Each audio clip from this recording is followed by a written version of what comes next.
Warning, the voices heard in this video are made synthetically, using artificial intelligence. Nothing in this video reflects anything actually stated by the real-life individuals involved. This video is for entertainment purposes only, and serious political content will be avoided for that purpose. Enjoy! Arriving at Arlethan in autumn, we achieve Veilguard accords with our new arrivals. Donald, I will leave the White House to you right now if you tell me what goddamn Veilguard means. It means I'm the president and it was bars, so lick my nuts, Sleepy. I can use it however I want. Okay, well, boys, Avant-Garde is a term used to describe new ideas in the realm of artistry typically through. Nerd. Okay, fuck you both. Damn, Joe, did you have Hunter airdrop his supply out in this forest? Because this shit is goddamn colorful as hell, I can practically taste the rainbow. Damn, you are just coming in this episode swinging, aren't you, Double D? Speaking of swinging, the Elven mechs have come to play more. Donald, a viewer from the last episode informed our editor that apparently these are devices that trap spirits and have them pilot the mechs as a more self-sustaining form of golems. So thank you for the lore drop. Did this chick just use a goddamn pokeball on the mech? What the hell was that? Maybe be a bit nicer to our lovely elf friend Donald. She did just kind of save your ass from getting ganked. Oh, please, all she did was steal a kill from me. I would have had him if it weren't for her interfering. I don't know about that, Donald. Not only was this a cutscene, but that model isn't the same as the normal spirit mechs. That model is actually a secret boss in Arlethan Forest that is level 26. It also is one of the 3 secret bosses we need to fight to reach the secret ending. Nah, I'd win.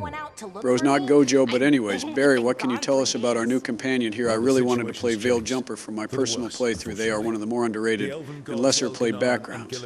Yeah, sure thing, Joe. The Veiled Jumpers are the lesser known of the 6 backgrounds, since they are canonically the newest of the factions forming after the Inquisition defeated Corypheus to investigate Arlethan Forest's fade anomalies, which we talked about last episode.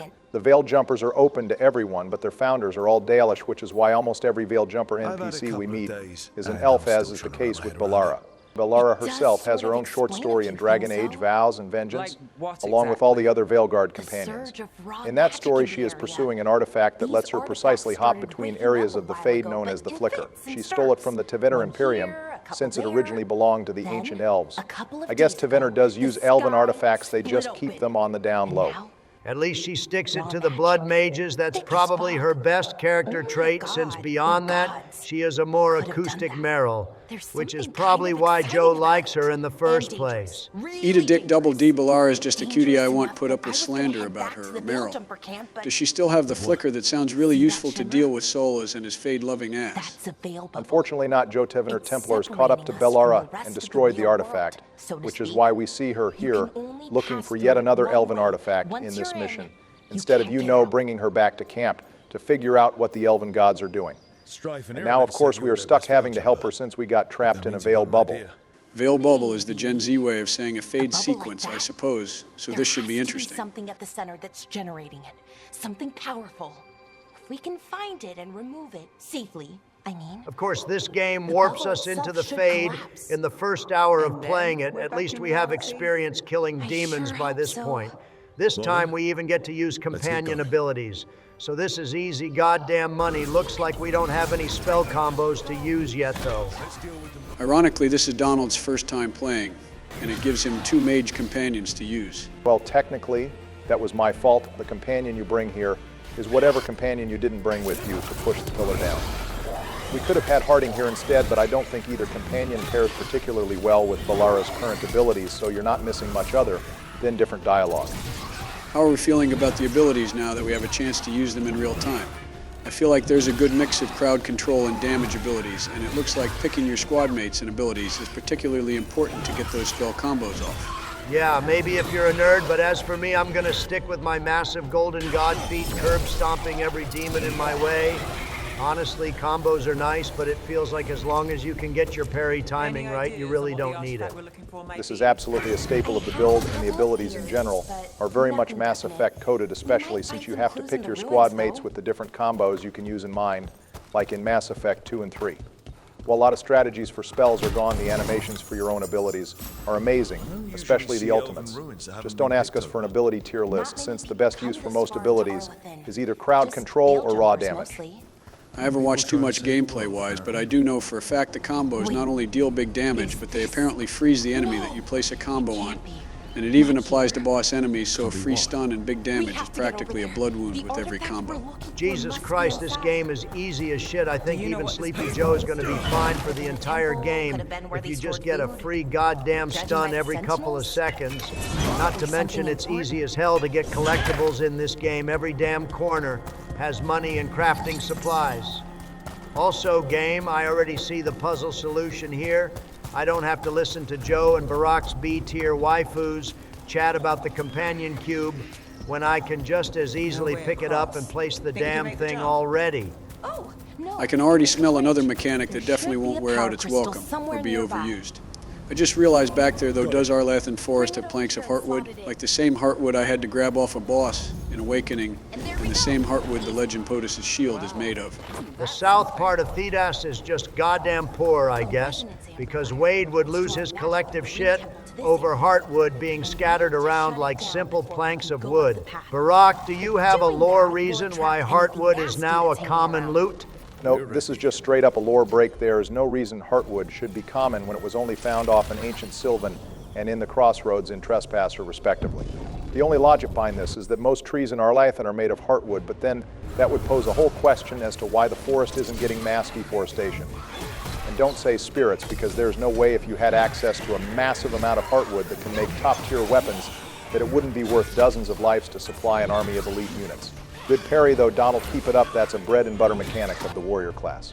Never doubt the kid, Barack. I already said these damn visual keys make this shit easy goddamn money as a Soulsborne player. I do like how the companions glaze each other up each time someone gets a kill. Kind of makes this life-threatening fight feel more cinematic, and I mean that in a good way. Well, apparently, that's another mechanic of the game. The more we build our bond with companions, the more talkative they will get during combat, for example.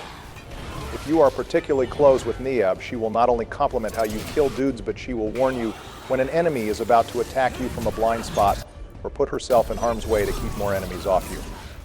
That's pretty cool. I know there's also hardening aspects in this game which probably have their own unique mechanics. I'm not sure if these fade-like bubbles are affecting my senses, but it looks like the different weapons have distinct sound effects based on the skin you're using, because this hammer sounds way different than the cartoon mallet we used last episode. Also, these demons were an easy goddamn clear, bring me a real challenge. Bro is begging for the Pride Demon Orgy at this point. Looks like this mech just read your moves like a book, though. Don't die on the first episode now, Donald. That would just be embarrassing, even for 5 deaths, Donald. Oh, please, this dude can't even hit me. I'm breaking his ankles out here, and we are on his home turf. That's just embarrassing. Well, the game is giving you steady progression, just fighting one, so let's see how you handle fighting multiple dudes at once. Abby, pause. Oh, please bring on as many guys as you like. I can beat them all off. Mega pause. Oh, eat a dick. I mean, I can beat them all off in a duel to the death, Obama. Anyways, looks like we got another power core puzzle again. I'm beginning to see a pattern. And this shit is already testing my patience. If the combat wasn't engaging, I would already be logging out. Well, they got to make warrior mains use their brains just a little bit instead of just solving every problem through kicking. I admit the puzzles could have done better, but that's the breaks when game designers questioned if we even passed 4th grade. If they want proof we passed 4th grade, why don't they just ask Joe? He was there just last week. Anyway, the goddamn God of War kick when I loot chests is satisfying, though. And I got an upgraded 2-hander. This is the shit I like. Donald liking 2-handers, it must be a Christmas miracle. This is far and beyond how you were in Origins, where you honestly believed 2-handers were the cause of every great war crime in the last century. Look, all I'm saying is Sir Catherine and the homicidal murderer Sten were both 2-handers. I rest my case. I think what wins me over in the later games is not only are the 2-hander abilities far stronger post-Origins, but they attack a lot faster too, so it just feels more satisfying. Well, I'm glad your blind hatred has come around, Big Dog, but unfortunately after Veilguard we will definitely be avoiding the warrior class in 2 and Inquisition. We got to make sure the rogue and mage players eat too in our playthrough. Also, oh god, this room is giving me PTSD for some reason. It probably reminds you of that Golem gangbang room from Golems of Amgrak Berry. You know, the room you almost had your only death in. Oh yes, thank you, Joe. I definitely wasn't trying to forget that happened or anything. I really appreciate the reminder. No problem, very happy to help. All right, Sleepy, we have milked that image for all it's worth. There's a 3-strike policy on memes after all. So now you can't use it anymore? Are you all seeing me juggle this many dudes at once? I think I have proven that even in a gangbang, I'm the dominant one here. I'm not even letting them catch their breath. All right, there's no way in hell that wasn't intentional, so I'm not even going to bother saying phrasing here. Good shit defeating the Sentinel waves, though Donald, let's see if you can handle a different kind of enemy coming up. Well, I'm glad they finally stopped beating around the bush about what this artifact was. I can't be the only one who noticed she was being weirdly vague about what we were looking for, when that is pretty goddamn important if we are risking our lives to get the damn artifact. That being said, what is an archive spirit? Because it looks like we can add another emotion to our demon and spirit bingo card. So I can answer that by checking my flashcards here. By flashcards, he means the Dragon Age wiki. Don't break the illusion for the viewers, Donald. So an archive spirit is not a spirit that forms naturally in the Fade, but rather a spirit that is created through enough magic and lyrium to be used as expansive databases able to learn anything. There is only 7 of these to exist, and each of them belong to one of the Elven gods. Okay, amazing. Maybe it can explain what the lore reason is for why these goddamn things look like that. Because I'm really waiting for a good answer, Barack. Also, why didn't we sense these guys coming? Aren't we supposed to be a Grey Warden? The Pixar villains have come to play Donald, and they are ready to get freaky too, since these Darkspawn are butt-ass naked. As for why we didn't sense them, our Darkspawn detector must be glitching. It happens sometimes. Just try turning it on and off again. And if all else fails, eating some carrots usually helps me when mine doesn't go off. I guess thinking the Darkspawn consensus would end when we finished Origins was just a pipe dream. As for why they are different, we do have a quote from the directors explaining it. But of course, like everything, you can choose to believe it or not. These Darkspawn don't just look different, because it's a different game, but they are different biologically from the Darkspawn we have fought previously in Origins. One of the Elven gods, Gila Nain, has started experimenting on Darkspawn and improving them, particularly with red lyrium, which is why their eyes glow red like that. They are also all Hurlocks and Ogres in this game from the looks of it, so I wonder if that's a hint at what race of Darkspawn makes the best soldiers. If you think about it, all the awakened Darkspawn in Awakening were Hurlocks too, so that is consistent. That's a valid idea, but is there really a reason they couldn't try to start with the older Origins or Dragon Age 2 appearance, then add on to that with like red lyrium crystals, or distorted body parts to more clearly show these are experiments? Maybe that's too similar to the Red Templars, but those designs were still cool and even somewhat intimidating. As it is, these Darkspawn just look naked and goofy, and then they decided after that it's because of the Elven gods. One-shotting Darkspawn again, like we are already back in Awakening, boys. I don't like how these guys look, and I wish they were more varied in terms of species, but I have to admit they are giving the vibe of an actual horde really well. Something I only ever saw a few times in Origins and the Descent DLC. If the Elven gods are commanding the Darkspawn, I'm going to take full advantage of our Grey Warden buff as much as we can. I also like how recklessly they attack too, like a wasted zombie. Donald, did you just make a Katy Perry reference? I don't know if I should be impressed or scared. Donald is over here having a late life crisis with the Katy Perry references. Either that, or you're trying to tell us something, in which case go white girl go. Lick my nuts, I'm not going to have someone who was born in the ancient age talk to me about a late life crisis. Okay, but even so, why did you pick that reference specifically, Donald? Because I can only deal with one bard in the group. Well, I'm trying to appeal to the younger viewers who might be tuning in to Veilguard as their first Dragon Age. It's called Viewer Demographics. Learn to read, you broke bastards. All right, sure, I guarantee I am the only one here who checks the YouTube statistics. Oh, goddammit! Was you smashing that explosive barrel to engage with viewer demographics too, Donald? Because that was really a high IQ play. Eat a dick, Sleepy? I had no way of knowing these were explosive barrels. They aren't glowing red or have any sort of indicator. We literally just talked about this in dead space. If you want players to know it, explodes make that shit redder than the 2024 electoral map. Also, we seriously have to do a goddamn turret section in Veilguard. I would rather go through a third assassination attempt than use a goddamn ballista to solve my problems. Jesus Christ, what is your issue with a turret section? Sure, they can get repetitive, but they usually only last like a minute or so. I agree if they start using turrets like in Mass Effect 3, where they are cinematic cutscenes, it might be a problem. But this isn't that bad, it's just a different form of combat. Yeah, besides turret sections are a nice power trip, it's nice, after having to get your hands dirty with several waves of enemies to easy clear a whole squad in seconds with the turret. All right, I clearly have to educate you all on proper gameplay mechanics. Turret sections are boring, repetitive, and ultimately unsatisfying. Killing these Darkspawn with my own skill and hands feels great, but using a turret and just watching them die in one hit feels unsatisfying, especially since I can kill Darkspawn multiple different ways on foot. But with the turret, I'm killing them the same way every time.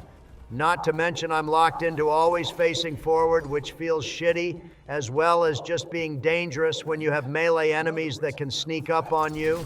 Besides, in the words of our true goat, Uncle Ogre, and ballistas are for sissies and elderly women. Let's get in there with our own sweat and blood. That was actually a surprising gameplay analysis from you, Donald. I guess you have a point. Turret sections in games can be repetitive, and it's always more satisfying to defeat enemies with your own skill, especially if you're not supposed to. Some turret sections, though, you have to admit, are goated, like in Jedi Fallen Order or Red Dead Redemption 2, where you can feel the higher stakes of the scene where the turret is needed. Okay, yes, if the scene is actually more fast-paced and cinematic, and the turret helps the player feel that, then it's actually peak. The other right way to use turrets is to put enemies that are far stronger than normal, or that can't be taken out by normal. Means like the Scarab in Halo, because those were like one of the best parts of the Halo campaign, being honest. Well, viewers, let us know what your opinions are on turret sections in gaming. That's not the official comment question, but we are curious all the same. Also, Donald, you're getting real good at handling the Sentinel Gang Bang Party's good work. Phrasing, please. Was there really ever a doubt that I'm him, Sleepy? I already told you all Veilguard was going to be my game, especially since we get to play a highballs warrior warden that gets right into the thick of the fight. By the end of this episode, I will have mastered Ultra Instinct for our boy George. Also, we have finally reached the end of this Elven Tomb Raider bullshit. Looks like we have a boss battle to add to my brand new non-rigged boss counter. Well, actually, Donald, this is only a mini-boss. We aren't completely done yet. Mini-bosses have names, but if they are a boss, their health bar will appear at the top of the screen. It's still something to focus up on since they might have different abilities, but the key difference is their health is far less than that of a regular boss. Also, is anyone else getting Dark Souls 2 vibes from this arena? I think it's maybe the circular floating arena, but still this feels distinct. No, you're right. This area feels like goddamn Hyda's Tower of Flame. To add on to that, we are fighting constructs that are bigger than our own player character. If we could trick the construct boss here to falling out of the arena, that would be the cherry on top. We can still knock off the ads off the arena, though, which is definitely the play here with our overpowered kick ability. I'm reading here a few more gameplay mechanics here, too, on that topic. Heavy attacks normally give a bit of knockback, and knocking back enemies into walls or barrels increases their purple stagger bar, which you need to build up to stun enemies longer and perform takedowns. Also, the jump attack is so goddamn effective that even our allies are doing it now. They are copying greatness. I can't be too surprised. I wish the Sentinel would focus more on the goddamn Darkspawn instead of just me. Darkspawn and mechs working together, I can't say that was on anyone's bingo card, but at least it's not a pyromaniac and a lava golem this time. Good job beating the second to final boss, though Donald looks like you have to solve another power core non-puzzle. Okay, well, I can smell the power core over here behind this door, so all I have to do is find a way around it. I smell a classic Inquisition parkour segment, so let's get it. Boys, I'm going to Skyrim, horse my way up to the blight muck here, and boom, easy money. Oh, well, good work. Donald, you ended up right back where you started really making your fans proud. God damn it. Also, Barack, I do not need this sassy man-era talk from you either. Dispense lore or get the hell out. What's that? All right, I'll tell him, Donald, take the active power core and move it to the door on the other side. Climb up the stairs and you'll find your way to the power core. Damn, Joe, did you just figure that out yourself? I'm impressed the meds must be working wonders. Now, this is Sus Joe. Are you taking some kind of stimulants, or did you get the Veilguard script from BioWare? Because there's no way your old ass figured this out on your own. A little egg gave me some advice, that's all. Wait, what? Okay, Joe, we are going to have to double back to that. Because your head already is booked to capacity, we don't need to add any more to that, especially if you mean who I think you mean. You're not my mom, Barry. Oh, God damn it. I am absolutely not engaging in a second turret section when I already rejected the first one time to show these Sentinel assholes how a real man gets things done. All right, Donald, let's just treat the turret sections like they will make you sterile if you interact with them. Whatever is best for the content, I guess. Donald is out here channeling his true inner Ogre today, well.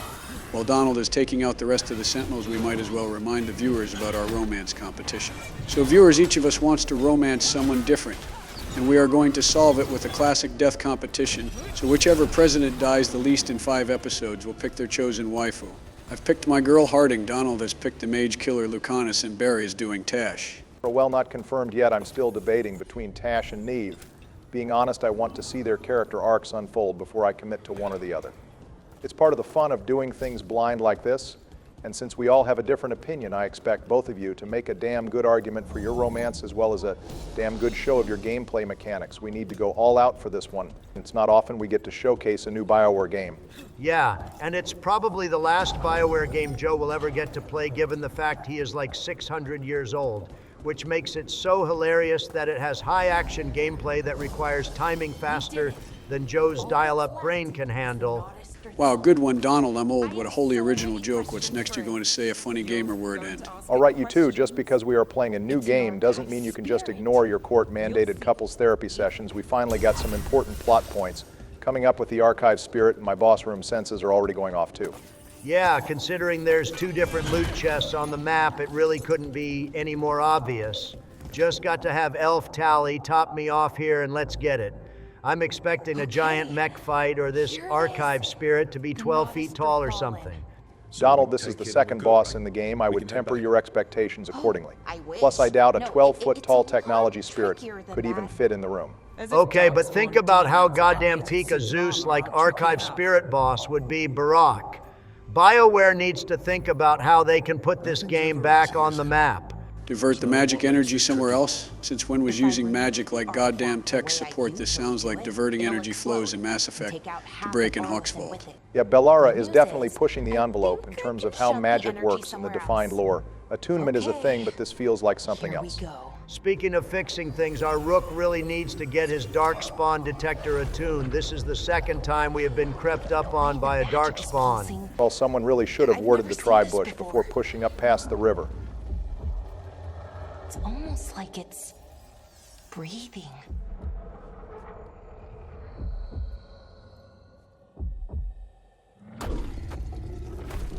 Oh my God, he's so thick and derpy. I know I'm supposed to be scared, but I honestly just want to put him on the Oval Office desk like a plush toy. At least they are finally giving the ogres weapons, though. If the Elven gods really wanted to improve these guys, they should have given him armor, like in Awakening. Yeah, I miss our armored ogre boys from Awakening. But while Donald does the sequel to the Ostagar Tower fight, how about we boost viewer engagement with a comment question? Sure thing, I am the best at multitasking, believe me. So viewers, what type of Darkspawn enemy out of all 4 games is your favorite, either mechanically or because of a cool lore fact? I will go first in saying my favorite Darkspawn is the Alpha Emissary from the Descent DLC. Not only is it a difficult boss fight with a banger soundtrack, but it might be the best showing of how powerful an emissary can really be. This guy even makes Corypheus and the Architect look like limp-dick ghouls. The first time I fought him, it was only my Inquisitor and Black Wall remaining and chasing that thing throughout the entire Deep Roads tunnel, and finally putting him down at the end is peak. Especially because it's a filthy Darkspawn mage. That was really peak until the end, where you went on your normal anti-mage rant on main. As for me, I would have to give it to all of the enhanced Darkspawn from the Legacy DLC. Throwing in normal Darkspawn, and then giving them steroids and better weapons to boot was a crazy surprise, and I genuinely had to be on my toes in every encounter since their new abilities really mixed up combat. If I had to choose one as my favorite, I would give it to the Gen Lock with the shield arms that charge at you, since those mix up combat the most, especially positioning-wise. For good choice, Joe and viewers, as a bonus there, is a mod that could place the Legacy Darkspawn in other Deep Roads segments of Dragon Age 2. So let us know if you would be interested in having us add that to challenge us a little more, and let the Darkspawn have more of a spotlight. As for my answer, I have to give a easy W to the Disciples from Awakening. Darkspawn, being intelligent, let alone talking, was a real shock the first time they appeared, and we have to give plenty of credit to the Withered for squad wiping the rest of the Wardens mostly on his own. Not to mention the Darkspawn messenger who becomes the Batman of Thetis, and even the Lost who controls a lava golem. They are all top-tier fights, and whether you side with the Architect or not, the impact the Disciples leave is substantial. All right, good points, boys and viewers. Let us know your favorite Darkspawn type from any of the games in the comments below. Our editor reads every single comment, and his favorite comment will be featured next episode, but with the comment question, Ask Joe. Mind featuring our favorite comment from last episode? Our featured comment comes from Lord Darkflash, who says they have been debating all the factions before landing on a Dwarven Lord of Fortune, since dwarves make great warriors, and the increased takedowns are really satisfying to get. We were a bit biased because not only is this a very Donald-approved answer, but our editor also played a Dwarven Lord of Fortune during his stream of Veilguard, and he has been having a blast with it. So any boost to getting our viewers to play more of the base dwarves we will promote. Thank you for your comment, and can't wait to hear what your favorite Darkspawn to fight is as well. See, Joe, that's how you kill an ogre anyway, now that our Qunari warden is victorious back to Star Trek magical adventures. Girl is really trying to turn the magical artifact off and on again to get us out of here. You know, I might not know how to send an email without help. Joe, you belong in a home. Blow me. I may not know how to send an email without help, but I don't think firmly grasping the power core in your hand is the right call. Pretty sure this has a 50% chance of exploding the entire base. Well, that's an interesting design choice. All right, if this thing tells us to start building a crucible to stop the Reapers, I'm really getting me mallet. Right. I have questions. Looks like dropping the spirit version of Clippy wasn't a great idea. Now we have to take it to elf tech support. Well, this is a pretty obvious setup for a companion quest. I guess we have to go fix the Nadiaster Fallen over the course of her quest line. Also, just a tip for writers, you don't have to have characters say what their deal is. You can just naturally show us what their deal is. I guarantee we are going to have enough interactions with these characters to learn that. Well, before the next section, we should shout out a few of our Big Dick Energy super thankers. No surprise, we have some from George Gale, Desi 542, Hekia 4314, and Miss Funky Space during Donald's special episode. So thank you all for being not only longtime viewers, but consistent backers of the channel. You are truly keeping the lights on for our editor's series, and we would have burnt out months ago if it wasn't for support like this, so thank you again. Well, now that we grabbed our next waifu companion and got her AI assistant, let's go check on my girl Harding again. We haven't seen her this episode yet. Goddamn, that's a lot of injured elves. Did POTUS pay a visit to this camp or something? Oh, come on, Donald. If POTUS really came through here, there wouldn't be any survivors. Don't underestimate our boy like that. Even 25 years later, he would still no diff these guys if he wanted to. Hey, can we maybe not talk about wiping out our allies, boys? Allies is making a lot of assumptions. Right now, we are basically acquaintances at the moment. Trust is earned after all. It's kind of ironic. We were having a pretty chill adventure in a Veil bubble, clapping up some mechs and Darkspawn. Meanwhile, the entire Veil jumper camp looks like they just went through trench warfare. I guess, despite all their fancy elf tech, it doesn't matter for shit in a fight. Also, I just realized Bellara is supposed to be a mage, but she uses a bow and has a bunch of magical artifacts on her. Is she essentially the Dragon Age equivalent of an artificer? Honestly, I can't really answer that with certainty, but if you read her abilities, all of them talk about her harnessing the Fade through her gauntlets or using artifacts to slow time or release energy. So while she is technically a mage, I think the game designers were definitely going for an artificer vibe here. Also, we just now got the ability to customize companion equipment and abilities at around 3 hours in. So if you haven't played the game yet, don't panic thinking you can't customize your companions. You absolutely can. You just have to kill the ogre that we killed first. It's cool they are starting to branch out with different ideas for warriors and mages. I know some people are annoyed that every class gets magic abilities in this game. But maybe this can lead to them finally adding new classes in the future, which could really shake up the gameplay. Nah, keep the magic to the robes. All a warrior needs is holy smite and these hands. But speaking of annoying, looks like we have to keep helping these guys with their personal problems. At this point, we should just ask them if they want some damn coffee while they're at it. Hey, Donald, we're a hero in ARPG. It's part of the job. Besides, if you're going to be president for the next 4 years, you're going to have to learn to grease a few palms here and there. Absolutely not. I'm modeling my next presidency after the based Prince Balin. If I have to go through the inefficient assembly to get what I want, then I will. Also, are we seriously getting a Mass Effect style mission recap at the end of this mission here? This is smelling like it's going to be a trend. Now, if this was Mass Effect 2, we would have to go through 10 different tabs while looking at the elusive man smoking a cig before progressing. Also looks like we got access to a merchant. Finally, let's make some bank, Donald. I'm 12 steps ahead of you, sleepy time, to show these Gen Z Dalish the art of the deal. Also, what is this faction bar they are showing us here? Are we about to get into some new Vegas hijinks? So each of the 6 origins has a faction approval system, and the chosen origin we picked gets an automatic boost. Growing the faction strength allows Rook access to more quests from the faction, and also allows us to upgrade the shop to get better stock. We can get small buffs by selling our junk to the faction, but doing quests is the main way you should be improving their reputation, and even advancing the main quests gives us large buffs, so just interacting with the game will give us all the upgrades we need. All right, so we can't lose approval by pissing these guys off or anything right, because I know Donald has the dark urge consistently telling him to kick a mage in the nuts and kill their chickens. Now, it would be too much of a detailed RPG to offer stuff like that. It's not like they successfully made a approval system in Origins with the Dalish camp or anything. Anyway, I'll upgrade our two-hander since apparently we can upgrade our weapons by finding duplicates. And I'll give the simple scout a longbow upgrade since I know Sleepy is going to use her next episode. Oh damn, thanks Donald, our girl took several concussions to help us kill Solas. She deserves a shiny longbow at least out of that. Hey boys, how goes playing my favorite Age of Dragons game in the series? Have y'all guarded the Veil yet? Oh hey George, well, in a sense we have guarded the Veil. We stopped Solas from tearing the Veil and escaped a Fade bubble with Bellara, and now we are just helping out the Veil jumpers at the moment. Oh, Bellara is the elf with the pocky ball gauntlet, right? Damn, that's sick I haven't actually seen this next part since I keep re-rolling new characters to find a class I like, so I guess I will watch this next scene for the first time with all of you. I take it from the mop on your horn guy's head that Donald is playing at the moment. Hey, don't mess with our golden god warden George. He simply needed a presidential look to match his sheer aura. Believe me, George, it's not our first choice, but we are going to swap through our character's style every episode, so he will be improved next time, I promise. Well, I'm interested to see how well you can mess with the sliders, Joe. You traditionally suck at them. Also, looks like we have an abandoned village on our hands. This is a classic trap setup we have going on here.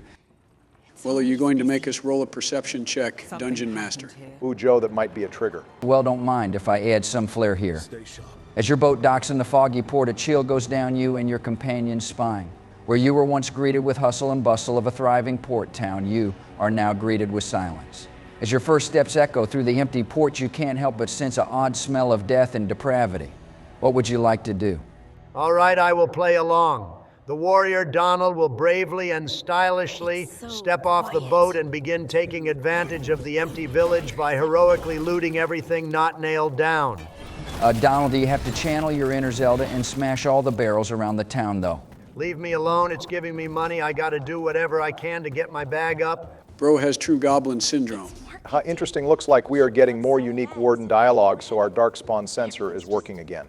Oh, you guys are a gray warden. Wasn't your dwarf guy POTUS a warden too? You guys must really love wardens, huh? Our viewers love the wardens, or maybe they love Kunara, George, hard to say. Which part won them over? It honestly could have just been the fact Donald pitched it. The viewers do have a cult appreciation for our Big Mac Muncher. It's because I'm completely based. And speaking of based, why is there no option to put these guys down? Especially as a warden, we know they are blighted. There is no saving these guys. If we don't kill them, they are just going to be a problem later. I guess whoever wrote this scene disapproved of Barry's rant on why killing Ruck in the deep roads is the correct option morally, so now we have to spare all ghouls until they outright attack us. Thanks, Joe. That's my headcanon now. It sucks for roleplay reasons. But a blighted village with blood and blight literally spilling out the walls. Don't say this doesn't have the style of a Dragon Age game. This just makes me want a remastered Origins, being honest. Also, we should get out of here. George is gonna get his kicking boots dirty. Wait, since when do I have kicking boots? Oh, right, almost forgot we named our warden warrior after you, George, since this is your favorite Dragon Age and all. Hey, that's sweet. Now you have the Kunari Dungeon Master with you at all times, Glaze Obama. Oh, well, definitely not my name, but I'm going to move past that. So I know the obvious answer to what is going on here is the Elven gods have the same level of control over the blight as, say, Corypheus does. But this whole scene gives me vibes that we are dealing with another awakened Darkspawn. That would genuinely be cool, but we kind of already had 2 games where an awakened Darkspawn started causing problems. I don't think every single game should have the same theme. There's only so much you can do with a blighted old guy from Tevinter who has plans for world domination. Joe, you are literally all of those things except from Tevinter, and given your mage love, I wouldn't be surprised if you secretly were from Tevinter after all. Also, how drunk was the elf who crashed the damn Dalish cart into the roof?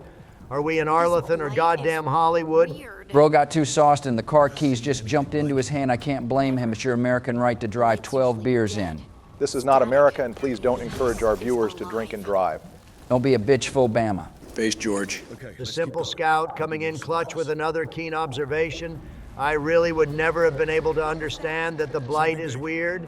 Also, is she even right about blight being dead? I swear, even in Origins, we could see that shit oozing and moving like it's alive. You know this shit is throbbing harder than But Joe, for the love of God, do not finish that sentence. As for the blight being alive, it's really hard to say. Blight has always naturally killed everything it touches, like farmland soil, plants, and even animals, as we see with blight wolves and werewolves in Origins. As for it being alive, when the corruption gets strong enough, it does grow and fester, as we see in the Deep Roads and Circle Tower.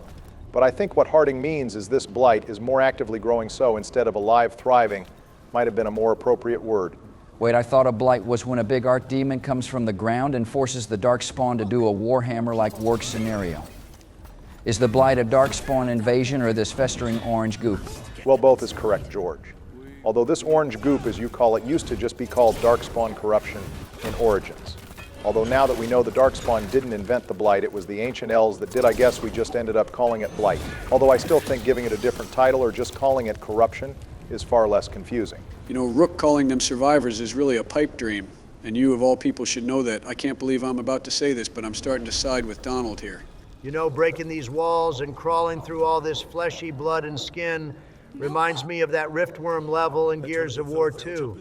That game really was ahead of its time. Oh, that looks uncomfortable. Wait, oh God, this can't be boys with those goddamn tentacles. Oh no, Barry, get the deep-breathing George is having PTSD. Now fuck this and fuck you all. How could my favorite game in the franchise do this to me? They removed spiders for the damn arachnophobes, but they couldn't remove the tentacles for all the goddamn hentai-loving gooners out there. I need some goddamn air. I'm about to be sick. Okay, I can't lie. That was the saddest and funniest thing I think I've ever seen in my life. Donald, the man just got shattered like we told him Santa Claus isn't real and your parents were the one that got you that GameCube.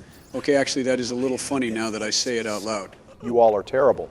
Also, it's interesting that the Elven gods needed Veil Jumper blood specifically, or rather Dalish elf blood to be more precise. Reminds me of how Finn needed Arian's blood to find the lights of Erelithan. They must have needed ancient elf blood specifically, or at least something similar genetically. Well, time to add another Veilguard counter to Witch Hunt, I suppose. What is that, 5 tie-ins now? Damn, this shit is bouncing hard, boys. Someone must have forgotten to lower the bass on their Monster Noise ASMR video. How embarrassing. Nothing worse than when the music is vibrating the whole room and now your ears and bones hurt. Jesus Christ, you're so old, Joe. Well, some sad facts about this scene, we can read a note here that reveals one of the Veil Jumpers who died here was new, and the other one we talked to was supposed to look after her. That didn't go well, it looks like. Also, are those tables and chairs? Were the Elven gods really doing this tentacle blood sacrifice in someone's home that's just disrespectful? Yeah, a man's home should be sacred and blood mage free. Now that's two things we got to get back at them for. Also, Jesus, these elves really like their tentacle ditty parties. They got everyone involved in their very specific Darkspawn fetish. Behold presidential bitch boys. The true glory of the Elven pantheon within time, all of your cities will fall to the might of the risen lords. Wait, tell me you're back. Where's your boyfriend Themia? I've been working on a new song for him. Who the hell is Thelma I am? Virus servant to the god of beasts, and navigation Neil so-called presidents to my blighted glory. Joe, who the hell are you talking to? You're doing that damn lead paint stare again. Wait, why is everyone else not reacting to me watching you right now? I can't see them, but they should be responding to me. Oh yeah, they haven't taken the warden jug. I'm the only one here who can hear you, Thelma. God damn it, of course, the only conduit I get is a blubbering idiot. And my name is not Thelma. For the last time. Yeah, that's right, asshole, go back. Why don't you and your dragon navigate yourself to find some bitches? That was lame, and Joe, for the last time, who the hell were you talking to back there?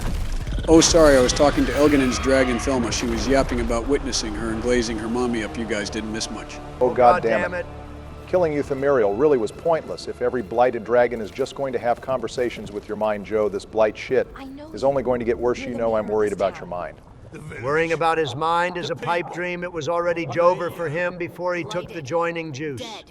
Eat a dick double D, my brain has never been sharper since hearing the Archdemon's call. Just focus on this Logain wannabe we have before us. Oh, Lord Joe, that's a trigger. Oh, goddamn, I can't believe the dragon almost distracted me from this British Ostagar retreating coward. I always knew Loghain was secretly working with the Darkspawn time to do what you two liberal cowards couldn't do. Donald, I thought Loghain earned your respect. He did, but the scars of Ostagar and Howl run deep, Barak. Not as deep as this blade is about to go, though. Well, I guess it really was too much to expect character growth. I guess we are back to an irrational hatred of anything related to Hal. Wait, did he say gold? Never mind. Bro was just trying to get his bag up. I completely respect it. Get this guy on the squad immediately. Donald picking his cabinet members in 2024 be like. So a tactical retreat at Ostagar deserves death, but a corrupt politician blood-sacrificing his citizens for a bag is perfectly fine in your book. Barak, look at that massive gold pile that's not even a competition. If those Tevinter slavers in Origins offered that much gold, I would have gladly looked the other way. Anyways, let's help free my boy already. We have money to spend. So Nev is here thinking they used blood magic to mind control him, but if they were mind controlling him, why even need the gold? They could have just offered him nothing. This is a weird moral quandary. We should, without a doubt, just leave him here or kill him ourselves. I think Neve is just trying to give us a reason for this to be a moral decision. Also, goddamn, our origin is coming in clutch. We actually get a third option to recruit him into the wardens as punishment, instead of just letting him go or killing him. That's actually cool. All right, my guy, you get to not only live, but you get a dope gray warden buff as well, so enjoy it and stay on the Sigma grind set. Also, a massive L to the Star Trek elf and simple scout for not realizing how important it is to get your money up. I guess it's just obligatory now that every guy voiced by Simon Templeman has to go straight to the Grey Wardens in our playthrough. Using our origin for major decisions is a massive W, but I like how even Rook is against whatever nonsense Donald is on about approving of this guy. Massive BioWare L for that one. Respect my presidential choices. I make the hard decisions that petty paragons refuse to. It's not a hard decision, you're just being a corrupt goblin, Donald. Speaking of non-assholes, it looks like we have another gorgeous art backdrop narrated by Varric. The voice acting hours budget for Brian Blue must have gone crazy in this game. Wait, hold on, that's the Black City, isn't it? I mean, that is where the Tevinter assholes went to release the Blight, or just re-release it. I guess the Elven gods are gonna do the same thing, which means even the Elven gods aren't goddamn original. Wait, boys, look at it. Doesn't the Black City look familiar? We just saw this, I swear. I don't see what you mean, bury it. Just looks like a pointy city to me. Calling it a city is generous, Joe. It always just looked like a castle. And I guess we know why. It's because it was just a prison Solace made. I can't believe none of you see it. All right, Donald, on our way to the Veilgjumper camp, stop by the water on the other side and stare at the floating castle we were just exploring with Bellara. All right, I'm here. What did you want to look at anyway? Look up at the floating castle and tell me if it looks like anything. It's just an elf structure. I don't see what you... Oh, shit, that's crazy. What are you yapping about, Barry? It's the floating city of Arlathan, or what's left of it at least. Joe, you are blind as shit. Okay, Joe, the city of Arlathan has the same pointy structures and architecture that we just saw in Solas's prison, as Varric depicted it, and Arlathan looks the very same as the Black City in previous games. Solas used the Black City to hold the blight in the two Elven gods too, which means the Black City is Arlathan. It didn't sink into the ground because of magic Solas yeeted that shit into the Fade and created the Black City himself.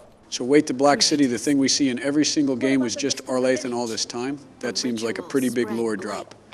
They actually hinted at this in Inquisition Solas comments on how unsettling it is to be so close to the Black City, and Cole mentions that they still remember how high they were before they fell. Cole must have been talking about the Elven gods, and Solas was unsettled by how close he was to the Black City for fear they might get out on their own. Add that shit to your nerd counter, I guess. Wait, oh my God, do my eyes deceive me? There's a crow, has my beautiful Bard Liana returned to me. Oh God damn it, never mind. Oh mama, oh my God, Mommy Morrigan, it's been so long since I've seen you, my beautiful wife. Can I be on my knees while you step on me, Mommy? We literally saw her last episode, Donald, but arguing with you over Morrigan is like talking to your unfinished wall on the border. At the very least, she is far more age appropriate for you now, Donald. She is about the same age as Melania is now, given it's been well over 25 years since Origins. Crazy how Morrigan is about the same age as Wynn was when we met her in Origins, which for reference was 49. But the design team of Origins finally stopped treating women past 40 as retirement home escapees. My God, boys, she is aged like a perfect whiskey. I'm about to start barking for her and call her Mega Mommy Morrigan. Even my boy Rook is gulping when he saw her. My horn boy knows what's up. Well, we know she has a thing for 20-something Grey Warden warriors. Maybe our boy Rook could pull if he wanted to. Absolutely not. This is simple art appreciation. Morrigan is still married to POTUS. I don't care what decision didn't carry over.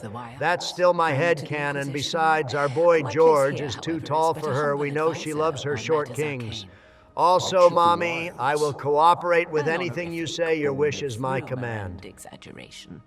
The fearsome reputations of your opponents, however, are duly earned.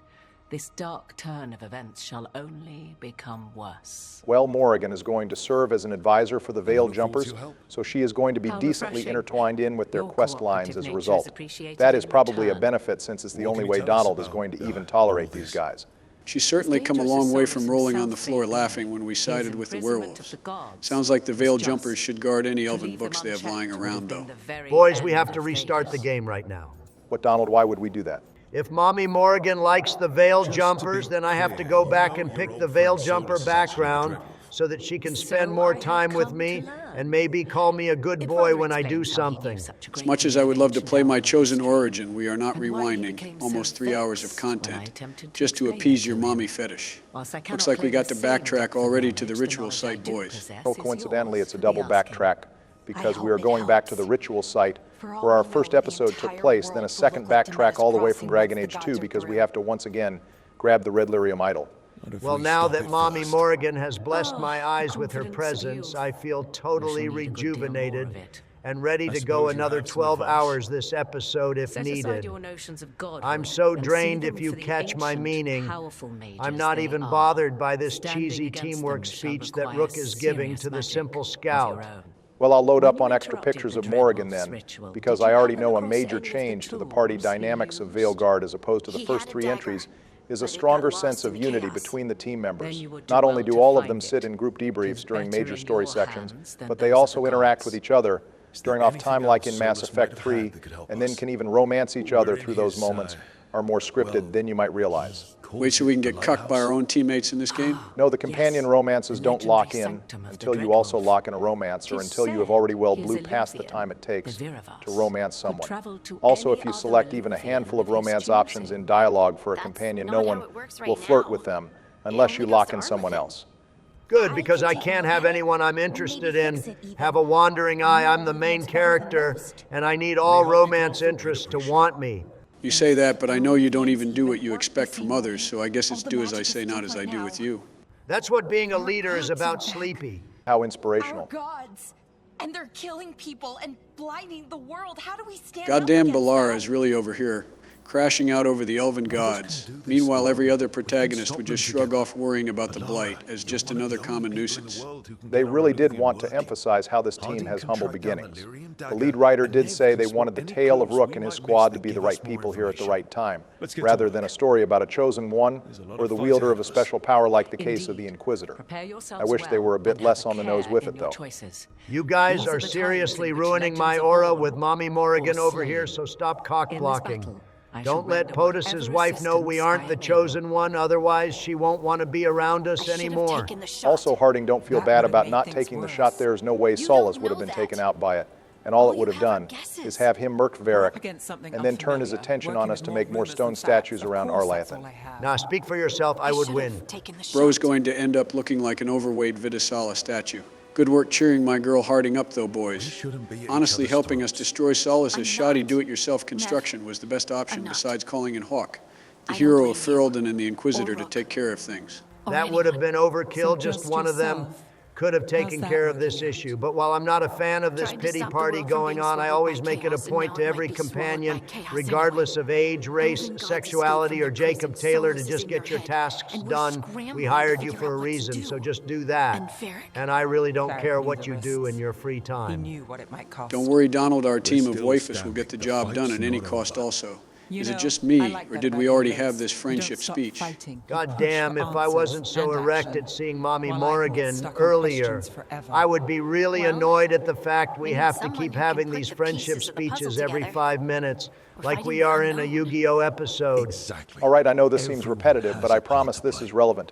As we saw earlier, each companion has an interaction with the environment, so both in-game and out, everyone on the team does need to focus on their strengths to get the mission done. We also have a Sato suicide mission during the end game, so it is important for everyone to establish focusing on the best part of themselves rather than focusing on our weaknesses. Wonder how relevant that will be going forward also is the blue mark where the dagger fell. That's the same effect that happened in Dragon Age 2 when Meredith stabbed it in the ground. Joe, I'm starting to suspect you don't have dementia. Your brain is just filled with pointless Dragon Age 2 knowledge while the rest of your brain is just on constant bard mode. It's called having interest, Donald. I'm sorry, did Rook not clearly see the giant blue dagger-shaped glow on that Darkspawn? I'm starting to think we need to eat more carrots, not just for our warden senses to get better, but for our sight to get better too. Maybe bro is just colorblind and can't tell what the bright glowing gray dagger-shaped object in the Darkspawn's hands was. I know it's a joke, but no form of color blindness specifically affects the color blue. At most, some color blindness can affect the difference between blue and green, but the dagger would still appear bright sea green at most. There is a condition called monochromacy, which makes you see everything in black and white, but if we had that, we would likely need special glasses to see it all, because often that condition comes with severe light sensitivity. Thank you for ruining the joke, nerd. Look, I'm just saying, if you're going to make a joke, make it accurate and funny, boys. It's my job in the squad to educate you too, so you can just be the reactionaries in the group. This guy actually looks like an improvement to a regular Hurlock. He has hardened skin. He's stronger than normal, and he even has a giant axe made of red lyrium, since the elves can just naturally blight the lyrium. And the Darkspawn wouldn't be affected by it anyway. It's interesting that almost every new type of Darkspawn we have seen is a Hurlock, though I mentioned the lack of species variety, but we have now seen 4 types of Darkspawn and 3 out of 4 of them are humans. Not sure if the game designers forgot about genlocks, and I know BioWare forgot about the Shrieks since we only see them in DLC Past Awakening, but I would have at least expected some genlocks by now. Human superiority on top, it worked in Mass Effect 2, and it worked here. You yourself made a point, Barak, at how better Hurlocks are. The architect knew it, and now the asshole elves know it too. Also looks like we have another interactive puzzle developed by BioWare that I am sure won't wear out its welcome. I'll take magical beams over parkour Skyrim horse climbs from Inquisition any day of the week. Also, we have our first headgear up ahead. Donald, let's see what we got. Hell yes, it's about time our boy George got an armor upgrade. We really needed something besides the base armor 3 hours in. Well, that's ironic, Orange Man. Screw you both. George is a golden god with a perfect spray-on tan, and I will wear these battle marks proudly. I hope someone, after seeing this mod's Handsome Jack's mask from Borderlands, to just be Donald's orange ass face, because that's all I see when he wears this now. You're just jealous that George looks presidential now, and that there's no flashbang face mask with how sickly your pale ass looks? Sure thing, Donald. At least I'm not cosplaying in real time as a meme that is as old as the Dragon Age series is. Also, are all helmets replaced with the face mask buried, because I actually saw a lot of cool, unique helmets in this game in the mid to late game, and it would suck if we didn't get any of that. Well, I believe just like Inquisition, Kunari cannot wear helmets, and every helmet is replaced with war paint instead. I haven't gotten a look at some of the more unique war paints, so we will have to blindly see how they look as we progress.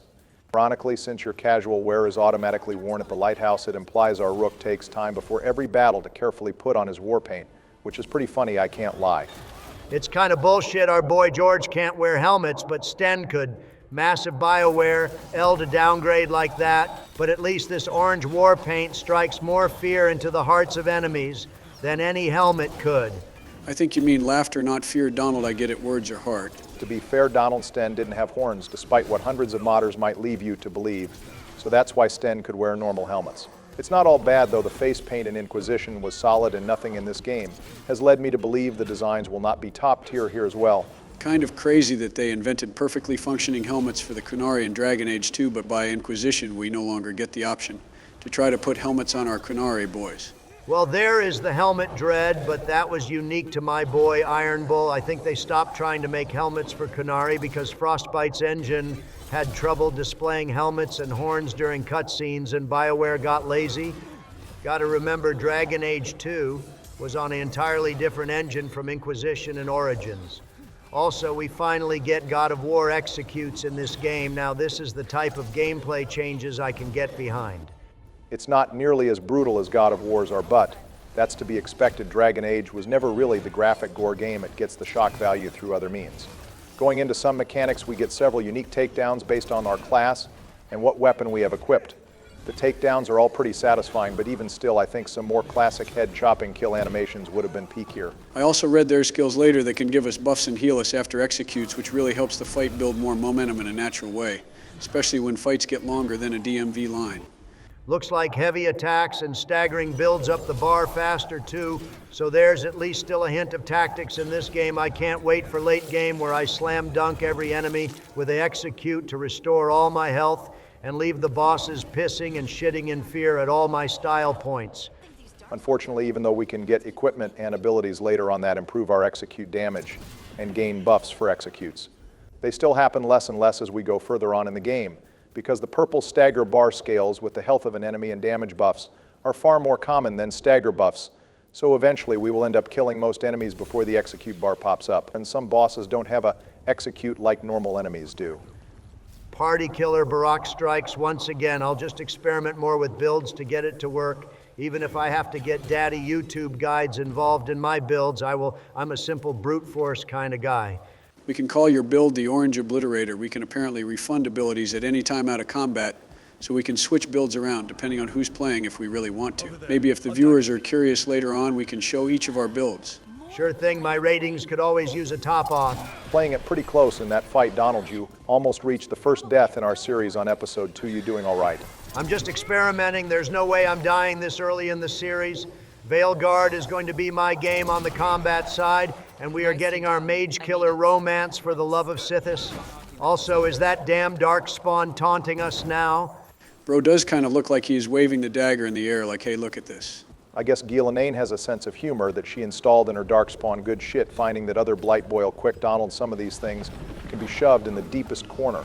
Not looking forward to having to solve all these delays. I'm trying to save the world, not play brain training like I'm on the Nintendo DS. Personally, I would love to see that game finally pinpoint how many centuries old your brain is. By this point, sleepy, but viewers, I'm already seeing a trend at how much wasted time is going to be spent on these puzzles, so we are going to start cutting segments for your enjoyment. Even though we are cutting some of the battles that are repetitive, we will show things like puzzle segments so you guys can have a more complete playthrough in your own games. Grabbing chests you find is imperative since almost all chests give you new weapons and are tied to increasing your weapon's rarity too, which is how you get more late game items. So we are going to take time to show any hidden items we come across for both our benefits. And by we, he means me and Barak, because we won't pain you with watching Sleepy over here try to solve a puzzle more than once or twice for the content. Eat a dick double D, the viewers might not have watched your fight back there, but I certainly did, so why don't you just focus on this boss incoming? I'm sure you're going to need it. Oh boy, it's a mage and a Darkspawn. This must be Christmas already, because those are my two favorite things to kill. And Joe screwed me on getting to slam dunk the architect in awakening myself. So we are 50-50 on Elganan actually improving the Darkspawn or just making them weaker or weirder. Because this emissary and the axe-wielding spawn are improvements strength-wise, while the naked Hurlock zombies and ogres are weakened from what they originally were. Well, at least the Hurlock zombies or the ogre I'd love to hear a debate on if you think the ogre in this game is actually stronger. How do you guys think POTUS would fare against these new Darkspawn? Hydrogen bomb versus coughing baby debate, Joe. Joe POTUS would walk up to this thing, tank whatever magical nonsense it threw at him, yank the dagger out of his hand, murder knife him with it, then yeet this thing like a football off this plateau for good measure. And that would be current 40-year-old POTUS. Prime POTUS would one-shot this thing with Conker's hockey. Okay, that's fair. At least George took care of this guy easily, too. We got our shiny Dragon Age 2-blade back. Wait, is my girl Harding okay? Looks like she's smoking on that pure Blue Dream lyrium strain and having a bad trip. Oh no, my girl. God damn it, the simple scout fell with the dagger that's 30 minutes of my life that I won't be getting back. Donald, she might be dead. Oh wait, never mind, I guess. I'm glad my girl's okay. Thank God Pure Blue Dream has rock teleportation abilities.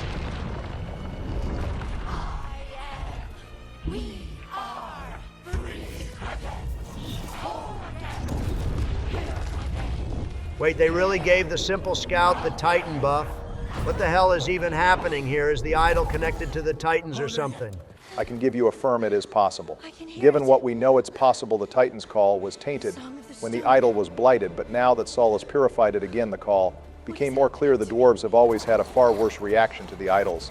In the case of Varric and Bartrand, and even Carta dwarves who tried to secure the idol started hearing singing.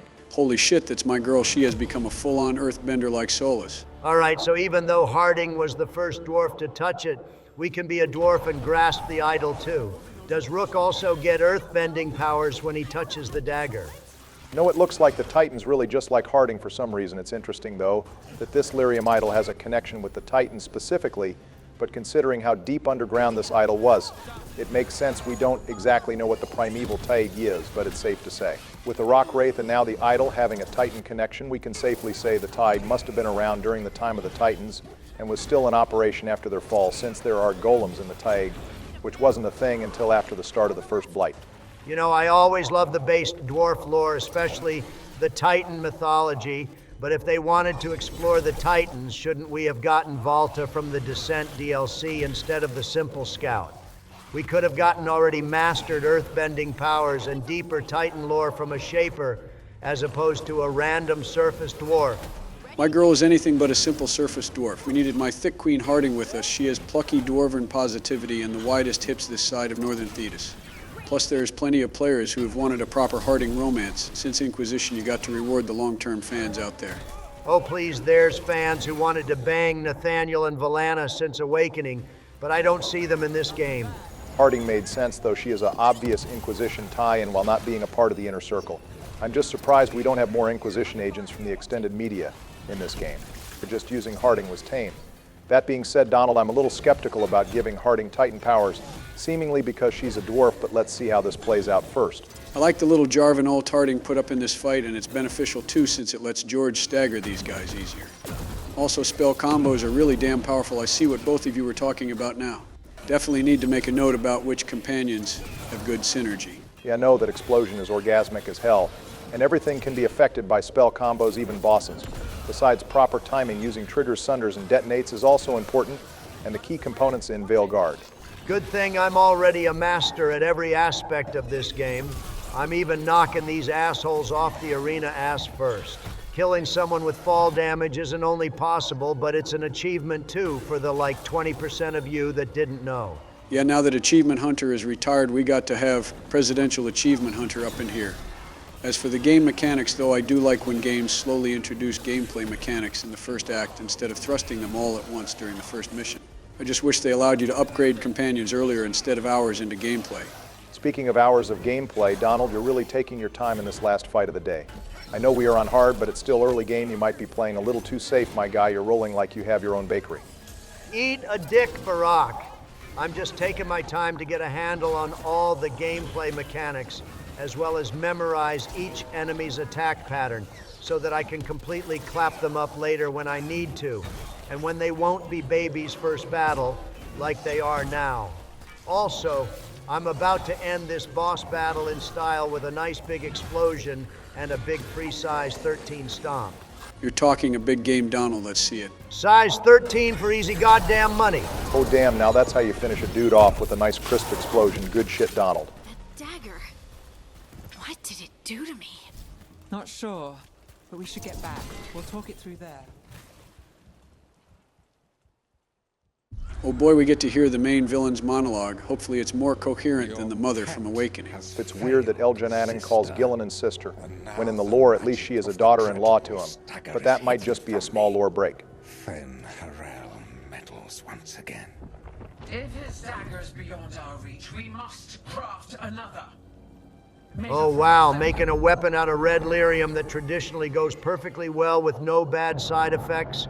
To be fair, Donald, she's already a massive tentacle hentai creature. I'm pretty sure she doesn't have to worry about side effects. Also, looks like we have a post-mission debrief with the squad. Damn it, Joe, stop calling it a squad. It's just two people. This is a glorified love triangle still. I think so. Even if you count the tech support elf as a third, she's not even in this cutscene. I won't consider this a squad until we have at least 4 people and Rook. Oh, dwarves can't be possessed? Someone should really tell Uldred and all those blood mages in Dragon Age 2 that threatened to put demons inside a dwarf. Also, if a tranquil can be possessed, I'm pretty sure a dwarf can be possessed, since it is the same principle. All right, thanks for the lore, Barack, but more to the point, we know it wasn't a goddamn possession because it was clearly Titan nonsense triggered through the dagger. Don't ask me how that works, but somehow the simple scout is a earthbender, so now you better be prepared to fight the Fire Nation when the time comes.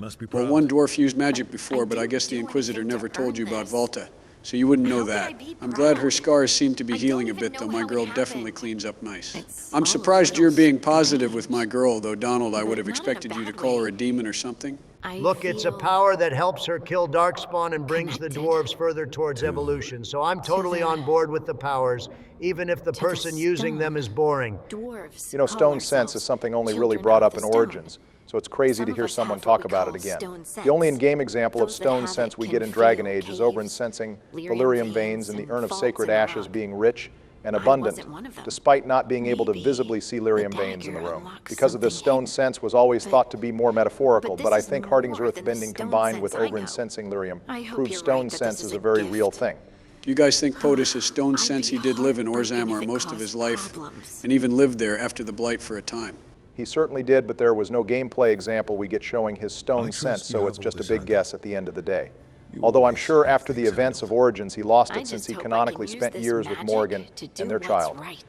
Bro gave up his stone sense for a goth waifu, a small price to pay for salvation. I'm sure his ancestors understand.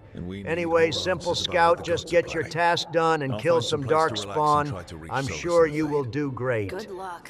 My girl is going to do some zero-gravity fade training and come out able to cast more accurate earthquakes and shit, just wait. Wait, hang on. Why is Harding sending word to the Grey Wardens when we are in fact the Grey Wardens? We should be the ones to send that message. Also looks like we have to talk to Sullus again. Oh, absolutely the fuck not. I've been doing my best to ignore him this entire episode, Joe. You can handle that shit next time.